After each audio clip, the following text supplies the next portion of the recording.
Hello. അപ്പോൾ ഇന്നത്തെ recipe നല്ല ടേസ്റ്റി ആയിട്ടുള്ള റിച്ച് ആയിട്ടുള്ള റെഡ് വെൽവെറ്റ് കേക്കിൻ്റേതാണ്.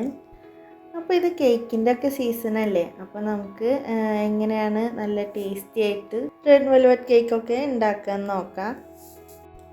അപ്പോൾ അതിന് മുന്നേ എൻ്റെ ചാനൽ ആദ്യമായിട്ട് കാണുന്നവരുണ്ടെങ്കിൽ പ്ലീസ് ഒന്ന് സബ്സ്ക്രൈബ് ചെയ്യണേ. ഇനി നമുക്ക് ഈ ഒരു കേക്കിൻ്റെ റെസിപ്പി ഒന്ന് കണ്ടുനോക്കാം. അപ്പോൾ ഈ കേക്ക് റെഡിയാക്കാനായിട്ട് ഞാൻ ഇളം ചൂടുള്ള പാല് 1/2 കപ്പ് എടുത്തിട്ടുണ്ട്. അതിലേക്ക് 1 ടീസ്പൂണ് വിനാഗിരി ചേർത്ത് കൊടുക്കുക. എന്നിട്ടിത് നമുക്ക് നന്നായിട്ടൊന്ന് മിക്സ് ആക്കിയിട്ട് മാറ്റി വെക്കാം. ഇനി നമുക്കിതിലേക്കുള്ള ഡ്രൈ ഇൻഗ്രീഡിയൻസ് എല്ലാം റെഡിയാക്കിയെടുക്കാം. അതിനായിട്ട് 1/4 കപ്പ് മൈദയും അതുപോലെ 1.5 ടേബിൾ സ്പൂൺ കൊക്കോ പൗഡർ എടുത്തിട്ടുണ്ട്. ഇനി വേണ്ടത് 1 ടീസ്പൂൺ ബേക്കിംഗ് പൗഡറും 2 നുള്ളു ഉപ്പും കൂടെയാണ്.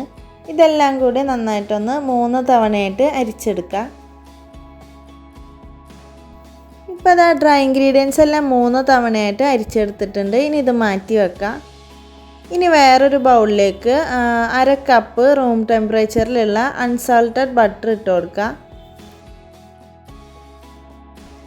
ഇനി ഇത് നന്നായിട്ടൊന്ന് ബീറ്റ് ചെയ്തിട്ടെടുക്കുക. നല്ല ഫ്ലഫി ആയിട്ട് വരുന്നത് വരെ നമുക്കിതൊന്ന് ബീറ്റ് ചെയ്തിട്ടെടുക്കാം. അപ്പോൾ ഇതത് നന്നായിട്ട് ഫ്ലഫി ആയിട്ട് തന്നെ ബീറ്റ് ചെയ്തിട്ടെടുത്തിട്ടുണ്ട്. ഇനി ഇതിലേക്ക് വേണ്ടത് 1 കപ്പ് പൊടിച്ച പഞ്ചസാരയാണ്. അതുപോലെ 1 ടീസ്പൂൺ വനില എസൻസും കൂടെ ചേർത്തിട്ടുണ്ട്.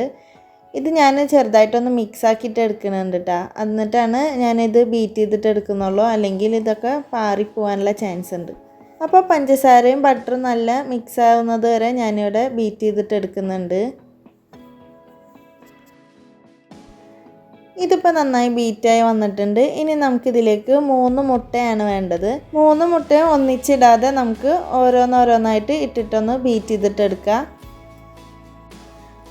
മുട്ടയും ബട്ടറും കൂടിയിട്ട് കുറേ നേരം ബീറ്റ് ചെയ്തിട്ട് എടുക്കരുത്.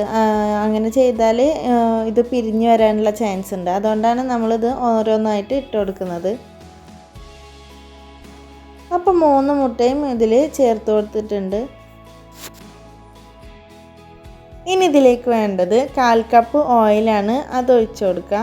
പിന്നെ നമ്മൾ നേരത്തെ റെഡിയാക്കി വെച്ചില്ലേ ആ ഒരു ബട്ടർ മിൽക്ക്, അത് നന്നായിട്ടൊന്ന് മിക്സ് ആക്കിയിട്ട് നമുക്കിതിലേക്ക് ചേർത്ത് കൊടുക്കാം. ഇനി ഇതിലേക്ക് വേണ്ടത് 1/4 ടീസ്പൂണ് ബേക്കിംഗ് സോഡയാണ്. അതിലേക്ക് 1/2 ടീസ്പൂണ് വിനാഗിരിയും കൂടെ ചേർത്തിട്ട് നന്നായിട്ടൊന്ന് മിക്സ് ആക്കിയിട്ട് ഈ ഒരു ബാറ്ററിലേക്ക് ഒഴിച്ചു കൊടുക്കാം. പിന്നെ ഇതിലേക്ക് വേണ്ടത് കേക്കിനുള്ള കളറാണ്. ഞാനിവിടെ റെഡ് കളറ് ജെൽ ഫുഡ് കളറാണ് ചേർത്ത് കൊടുത്തിട്ടുള്ളത്. ഇതും ചേർത്തിട്ട് നന്നായിട്ടൊന്ന് ബീറ്റ് ചെയ്തിട്ടെടുക്കുക. അപ്പോൾ ഇത് ബീറ്റ് ചെയ്തെടുത്ത ടൈമിൽ കളറ് കുറച്ച് കുറവാന്ന് തോന്നിയപ്പോൾ ഞാൻ കുറച്ചും കൂടി ആഡ് ചെയ്തിട്ടുണ്ട്. ഇനി നമുക്കൊരു സ്പാച്ചില വെച്ചിട്ട് സൈഡൊക്കെ ഒന്ന് സ്ക്രൈപ്പ് ചെയ്തിട്ടെടുക്കുക. എന്നിട്ട് നമുക്ക് ഒരു 3 തവണയായിട്ട് ഡ്രൈ ഇൻഗ്രീഡിയൻസ് നേരത്തെ മാറ്റി വെച്ചത് ഇതിലേക്ക് മിക്സ് ചെയ്തിട്ട് കൊടുക്കാം. ഡ്രൈ ഇൻഗ്രീഡിയൻസ് മിക്സ് ആക്കുമ്പോൾ ഇത് ചെറുതായിട്ടൊന്ന് ഫോൾഡ് ചെയ്തിട്ട് എടുത്താൽ മതി, അല്ലെങ്കിൽ കുത്തി ഇളക്കി കഴിഞ്ഞാൽ കേക്ക് ഹാർഡായി പോകാനുള്ള ചാൻസ് ഉണ്ടാവും. ഒരു സ്പാച്ചില വെച്ചിട്ട് ഞാനിതൊന്ന് മിക്സ് ആക്കിയിട്ട് എടുക്കുന്നുണ്ട്. ഇനി നമുക്ക് ഈ ഒരു ബാറ്റർ കേക്ക് ടിന്നിലേക്ക് ഒഴിച്ചു കൊടുക്കാം. ഞാനിവിടെ 7 ഇഞ്ചിൻ്റെ കേക്ക് ടിന്നാണ് എടുത്തിട്ടുള്ളത്. അതിൽ ഓയിലെല്ലാം ഗ്രീസ് ചെയ്തിട്ട് ബട്ടർ പേപ്പറെല്ലാം വെച്ചിട്ടുണ്ടായിരുന്നു. അപ്പോൾ ഇനി ഇതൊന്ന് ടാപ്പ് ചെയ്ത് കൊടുക്കുക. എന്നിട്ട് നമുക്ക് പ്രീ ഹീറ്റ് ചെയ്തിട്ടുള്ള ഒരു പാത്രത്തിലേക്ക് വെച്ച് കൊടുക്കാം. ഇനി ഇതൊരു 40 തൊട്ട് 45 മിനിറ്റ് വരെ ലോ ഫ്ലെയിമിൽ ഇട്ടിട്ടൊന്ന് ബേക്ക് ചെയ്തിട്ടെടുക്കുക. അപ്പോൾ ഇത് 45 മിനിറ്റിന് ശേഷം ഞാനിത് തുറന്നപ്പോൾ കറക്റ്റായിട്ട് ബേക്കായി വന്നിട്ടുണ്ട്. ഇനി ബേക്ക് ആയിട്ടില്ല എന്ന് തോന്നുന്നുണ്ടെങ്കിൽ ഒരു 5 മിനിറ്റും കൂടെ ഇതുപോലെ അടച്ച് വെച്ചിട്ടൊന്ന് ബേക്ക് ചെയ്തെടുത്താൽ മതി. ഇത് ഞാൻ കേക്ക് ടിന്നിൽ നിന്ന് പുറത്തേക്ക് എടുത്ത് വെച്ചിട്ടുണ്ട്. അതിൻ്റെ ബട്ടർ പേപ്പറെല്ലാം മാറ്റിയിട്ടുണ്ട്. ഇതിൻ്റെ കംപ്ലീറ്റ് ആയിട്ട് ചൂടൊക്കെ മാറുന്നത് വരെ ഒന്ന് വെയിറ്റ് ചെയ്യാം. ആ ഒരു ടൈമിൽ നമുക്കിതിലേക്ക് വേണ്ട വിപ്പിംഗ് ക്രീം ഒന്ന് ബീറ്റ് ചെയ്തിട്ടെടുക്കാം. 1 കപ്പ് വിപ്പിംഗ് ക്രീമാണ് ഞാൻ എടുത്തിട്ടുള്ളത്. ഇതിലേക്ക് 1 ടീസ്പൂണ് വനില എസൻസും കൂടെ ചേർത്ത് കൊടുക്കുന്നുണ്ട്. എന്നിട്ട് ഇത് നല്ല സ്റ്റിഫ് പീക്സ് ആയിട്ട് വരുന്നത് വരെ ഒന്ന് ബീറ്റ് ചെയ്തിട്ടെടുക്കുക. ഇപ്പോൾ ഇത് നല്ല സ്റ്റിഫ് പീക്സ് ആയിട്ട് കിട്ടിയിട്ടുണ്ട്. ഇനി ഇതിലേക്ക് നമുക്ക് 2-3 ടേബിൾ സ്പൂണ് കണ്ടൻസ്ഡ് മിൽക്കും കൂടെ ചേർത്ത് കൊടുക്കാം. ഇനി ഇതിലേക്ക് വേണ്ടത് ക്രീം ചീസാണ്. 200 ഗ്രാം ക്രീം ചീസ് ഞാൻ എടുത്തിട്ടുണ്ട്. അത് ഇതിലേക്ക് ഇട്ട് കൊടുക്കുക. എന്നിട്ട് ഇതെല്ലാം കൂടെ നന്നായിട്ടൊന്ന് മിക്സായി വരുന്നത് വരെ ബീറ്റ് ചെയ്തിട്ടെടുക്കുക. അപ്പോൾ ഇതാ നമ്മളെ ക്രീമും ഇവിടെ റെഡിയായി വന്നിട്ടുണ്ട്.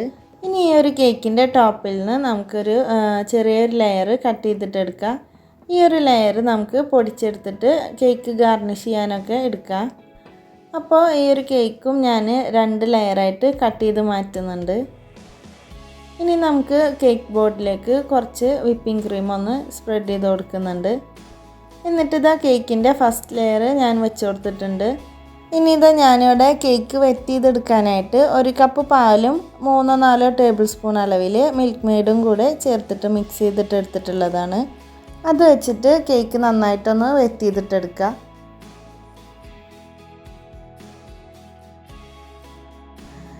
ഇനി നമ്മൾ നേരത്തെ റെഡിയാക്കി വെച്ചിട്ടുള്ള ആ ഒരു ക്രീം ഞാൻ പൈപ്പിംഗ് ബാഗിലേക്ക് മാറ്റിയിട്ടുണ്ട്. അത് നമുക്ക് കേക്കിൻ്റെ മുകളിലായിട്ടൊന്ന് സ്പ്രെഡ് ചെയ്ത് കൊടുക്കാം. എന്നിട്ട് അതിൻ്റെ മുകൾ ഭാഗം ഞാനൊരു പാലറ്റ് നൈഫ് വെച്ചിട്ട് ലെവൽ ചെയ്ത് കൊടുക്കുന്നുണ്ട്. ഇനി ഇതിൻ്റെ മുകളിൽ ഞാൻ കുറച്ച് വൈറ്റ് ചോക്ലേറ്റ് ഗ്രേറ്റ് ചെയ്തിട്ട് ഇട്ട് കൊടുക്കുന്നുണ്ട്. ഇങ്ങനെയൊക്കെ ചെയ്യുമ്പോൾ നമ്മളെ കേക്ക് നല്ല ടേസ്റ്റി ആയിട്ട് വരും കേട്ടോ.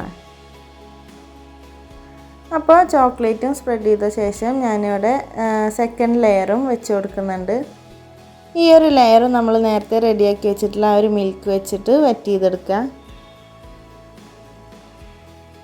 ഇനി നേരത്തെ റെഡിയാക്കി വെച്ചിട്ടുള്ള ആ ഒരു ക്രീം വെച്ചിട്ട് കേക്ക് മുഴുവനായിട്ട് തന്നെ കവർ ചെയ്തിട്ട് എടുക്കുന്നുണ്ട്.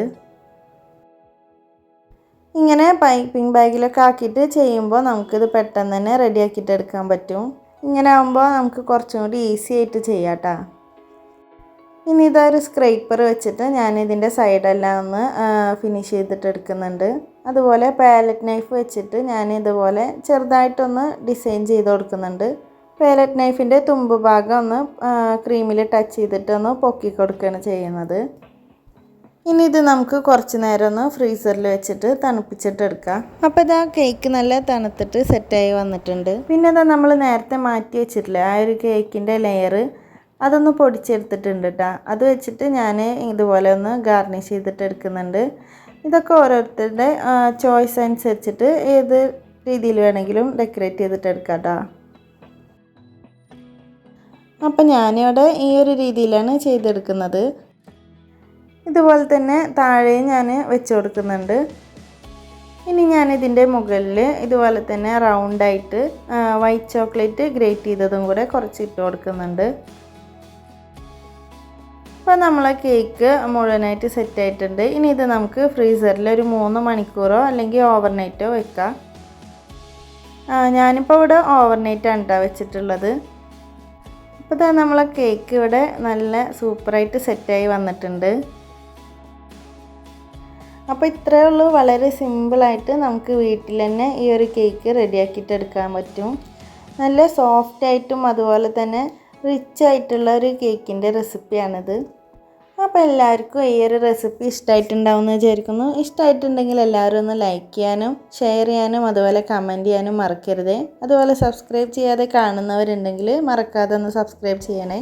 ഇനി ഇതുപോലത്തെ നല്ലൊരു റെസിപ്പിയുമായിട്ട് അടുത്ത വീഡിയോയിൽ കാണാം. താങ്ക്